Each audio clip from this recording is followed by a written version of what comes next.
Hello and welcome to Procrastination Point's video Snark. If you came here because you thought that this was an audiobook, please stick around and maybe learn some reading and listening comprehension skills. I read books, discuss what went wrong and how they can possibly be fixed. I'm continuing my read-through of Crewel by Gennifer Albin. Not the first video, go check out the others, links are posted below. Chapter 6. Eric drags Addant from the room and tells her that she already knows how to push Maela's buttons, that he's never seen her lose her cool like that. He then asks why she refused to remove the thread. Addant again insists that it was strong, but doesn't mention how interconnected that it was to all the other threads around it. But Eric, aka the good and safe romance option, says that there must have been some reason, that the government wouldn't call for removal without reason. Huh. Eric then proceeds to throw Addant into the dungeon, which, yeah, that'll teach her to blindly obey, said nobody in the young adult series ever. Anyway, the other boy comes in with food for her. He tells her that he tried to warn her to play dumb, that the half-life that they're forced to lead her is worse than death. Then some time is spent properly beating the readers around the head with the idea that this is going to be the other love interest, aka the one that Ad is more likely to be with at the end of the series. He's nothing like my dad or my friends' fathers or even the guards here at the compound. It's his coarseness that sets him apart from the well-groomed men of Eris. I know. I don't waste my time on manicures like some men, he says lightly. A rare sight of a wild. He's not like other men. He then turns the table back onto our protagonist because we've gone way too long without stroking her ego. He says that she's special but refuses to elaborate on what he means by any of that. That there's a reason why they hadn't killed her. I have my theories, and they are, I press. I'm not sure you're ready to hear them yet. That's a secret for the end of the book. But I can't give away the end of the book hooks in chapter 6. And then Ad finally remembers that she doesn't know what this boy's name is, Jostin, aka Jost. He gives her his jacket but tells her that he'll have to get it back before anybody else looks in on her. Despite the book using mature words like unshaven to describe Jost, he is for sure the main love interest. After all, if this is only intended to be a friendship, why wouldn't a girl be looking in on her? Jost says that while they usually don't look in on the dungeons, it would be suspicious if she kept getting thrown in there simply so that they can talk.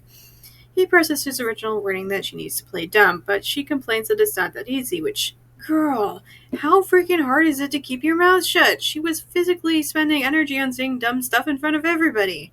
Again, Joss presses the fact that Maela might be intent on keeping Ad alive, but that once Ad's usefulness, whimsy, or whatever reason wears off. After Joss leaves, Ad tumbles down into a memory. Her parents would always buy sweets once a month if they could.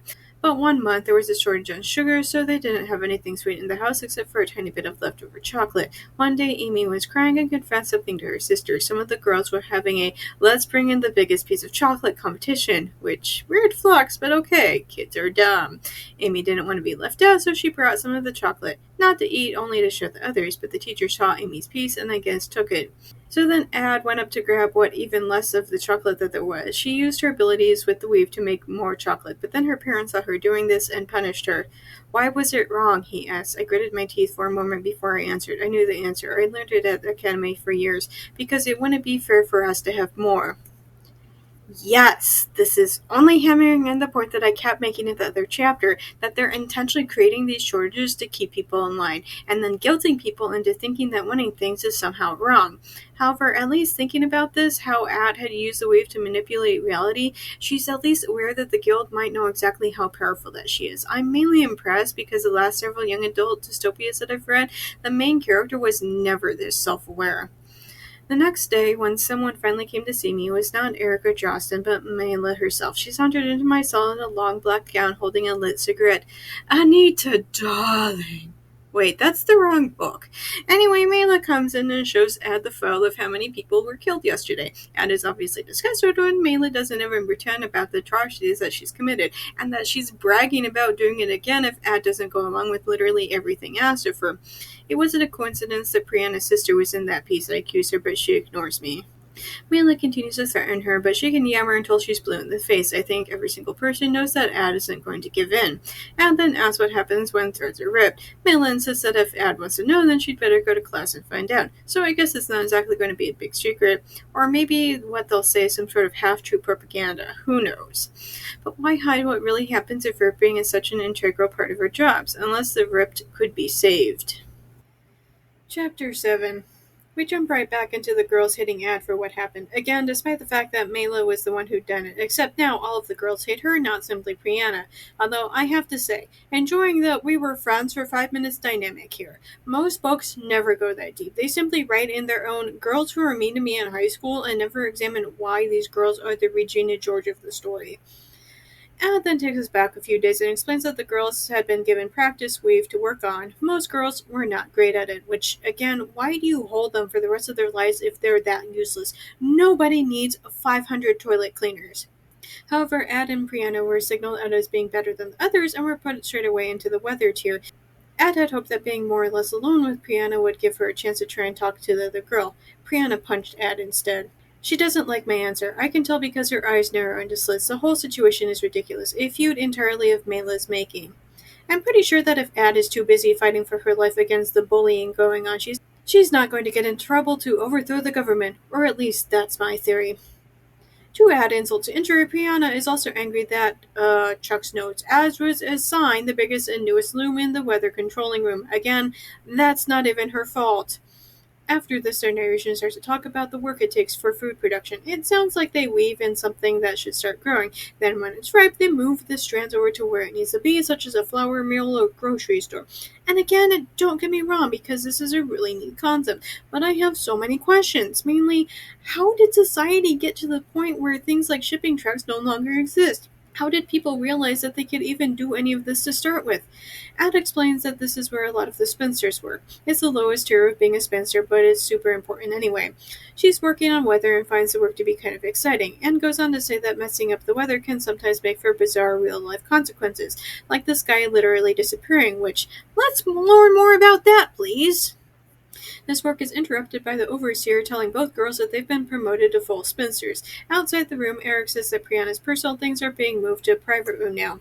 Brianna can't help but rub into Ad's face that she has personal items, which is something that you don't get when you have to be dragged in. Ad throws back into her face how self-absorbed that she is in her own grief to lash out at literally anybody around her. Eric interrupts their petty scrabbling to tell them that although they've been accepted as spinsters, that they'll still be evaluated to determine their final place, and that he's pretty sure that most of the rest of the girls won't go much past the food-moving tier mentioned earlier. At this point, Brianna tries to simultaneously butter Eric up and to trash Ad some more. She asks why it is that Ad was given a private suit right off the bat. Eric shuts her up by saying Maela has her reasons. Apparently, she'll blame Ad for Maela ripping her sister, but won't question why Ad is the favorite spinster. Eric shows Brianna to her room and then continues on with Ad. Ad is only relieved that she's not going to have to continue to work with Brianna. Eric chides her for intentionally trying to start nonsense, even though, bro, she's a literal child. That is not cool. When asked about his background, Eric is intentionally vague. Says that he ran away from home when he was a child, but possessed certain necessary qualifications that Maela needed in an assistant. I'm a little afraid to ask what that means. Before he drops her off with Enora, he begs her to be a little nicer to Maela. Again, working on the same kind of thing that Joss asked of Ad earlier, that it's easier to keep your head down and mouth shut. Enora tells Ad that she's been invited to a special council, except when Ad pries into the info about this council, it's pretty much only Maela and Cormac who are running things, and that worries Ad more than anything. Which, wow, nice to see a protagonist in a young adult dystopia series who is actually aware of how dire the situation is. For once. For what she did to that academy? For a lot of things, she frowns at me. Maela has been overstepping her bounds in the Western Coventry. And yet, Maela's own bosses let her continue this abusive power trip. How many people has she already killed? How many will she kill before Ad manages to stop her? She goes on to explain that while Maela might seem like she's in charge, she's hardly at the top. If you thought that women ruled this world, guess again. Try a less sexist novel.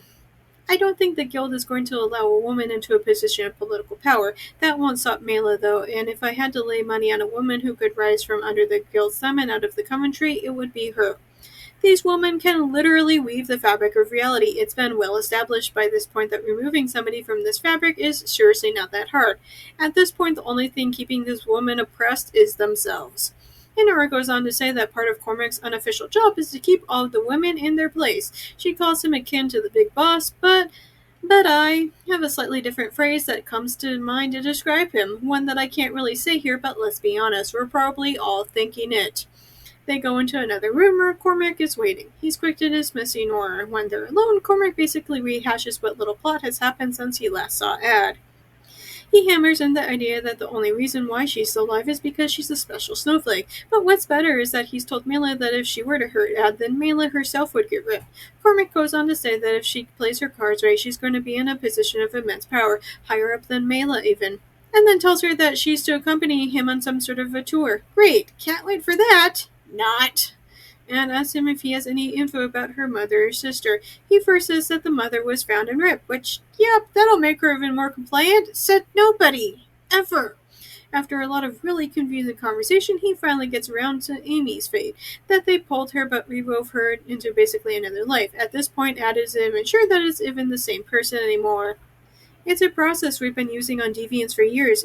If a child shows a predisposition to violence or mischief, we go in and map his or her brain. This method allows us to follow how the individual's brain processes information, and then we isolate the problem areas in a map where the issues occur on the individual strands.